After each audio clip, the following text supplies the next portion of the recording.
For our main film, we have used a variety of styles and techniques to make the film more interesting. The main style of the film we are going to use is stop motion. Films like Coraline, The Nightmare Before Christmas and Paranorman had interested me in using this style, as I think it made the film appear different and this intrigues the audience. The initial reason we wanted to do something like this is because straight away it makes the film more interesting for the audience and makes them want to carry on watching it. We thought it would be a challenge to do as there are so many photos to take and it's very time consuming, but if it worked well it would end up looking really good and would hopefully be a memorable film. Stop motion is usually used to portray an inanimate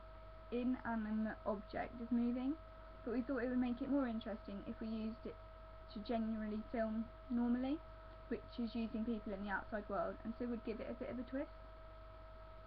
After deciding our final film was going to be stop motion, we decided on a style to present our film on the screen, and we chose split screen, which will be used for the majority of the film. The reason we are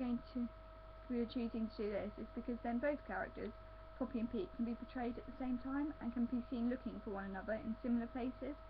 which grips the audience to watch more, hoping the characters see each other and are reunited. To add another twist, we decided to use the technique of filming from the person or dog's point of view, so as if we are seeing exactly what they are seeing. The reason for this technique is so that the audience have to think about the film and which character is which, and it makes a change from doing the typical following the characters around the camera. By filming through the character's point of view, you can get to grips with the character and feel their emotion by their body movement. For the characters' points of view, we decided to use a colour technique to make it obvious which character's point of view we are seeing through. Our characters are a human and a dog, so we thought it was obvious to change the dog's image to black and white, as this is how dogs see, and so it would feel more realistic to the audience. We also decided to keep the human's point of view the same, in colour, as this is how we see, but not to worry if sometimes the shot ended up blurred, as our character is an old man, and so the vision isn't as great as a young person's, and sometimes does become blurred, and so we thought this would make it more realistic, instead of it being crystal clear the whole time.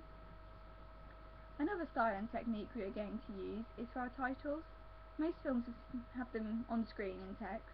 but to fit in with the stop motion technique of our film, we have decided to cut out the letters of all our titles and slowly film them moving on a piece of paper and dancing around to give it a more creative feel.